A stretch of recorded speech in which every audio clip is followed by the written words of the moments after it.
Баршаңызға сәлем. Мың бір кеңес арнасында инсульттің алдын алудың маңыздылығы туралы ақпаратпен бөлісетін боламын.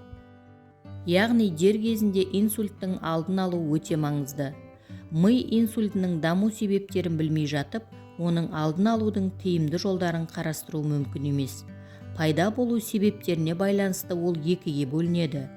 Ишемиялық инсульт немесе ми инфаркты және геморрагиялық инсульт немесе миға қан құйылу. Мидың белгілі бір бөлігін қоректендіру үшін жеткізілетін қан айналымы тоқтаған кезде ми инфаркты пайда болады.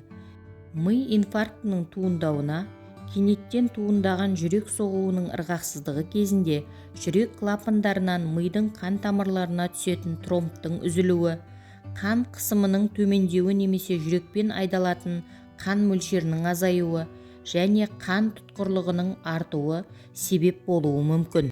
Инсульттің алдын алу 50 жастан асқан әйелдер үшін, 45 жастан асқан ерлер үшін, жоғары қан қысымы бар адамдар үшін, жүрек аурулары бар адамдар үшін, қан троптарының түзілуімен жүретін аурулары бар адамдар үшін, қант диабетімен ауыратындар үшін және шылым құмарлар үшін өте маңызды. Дәрігерлер емделушілерге арналған инсульттің алдын алу бойынша жадынама жасады.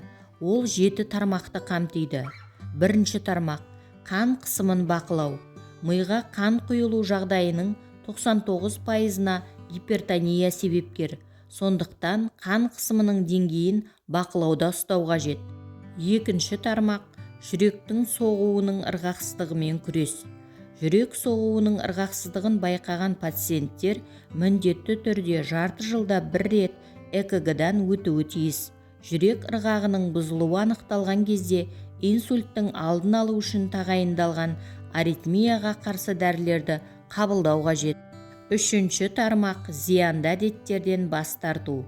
Зиянды әдеті жоқ адамдармен салыстырғанда шылым құмарларда инсульт 2 есе жиі туындайды. Төртінші – холестеринге жоқ деңіз. Инсульт дамуының алдын алғысы келетіндерге арналған мәзірде қайнатылған және бұқтырылған ет өнімдері, көкөністер, майсыздандырылған ашытылған сүт өнімдері, майсыз ет, балық, зәйтүн майы болуы тиіс. Күнделікті дене жаттығуларын жасау да маңызды. Көптеген пациенттер үшін күніне 30-60 минуттай таза ауада серуендеу қолайлы болып табылады. Бесінші тармақ – жарты жылда бір рет қандағы глюкозаның деңгейін тексеріп тұру керек. Алтыншы тармақ – тромб түзілуіне жол бермеу. Инсульт пен инфаркттың алдын алуға арналған дәрі-дәрмектерді қабылдау қажет. Олар микротромбтардың түзілуіне жол бермейді. Жетінші тармақ – уақытты өткізіп алмау.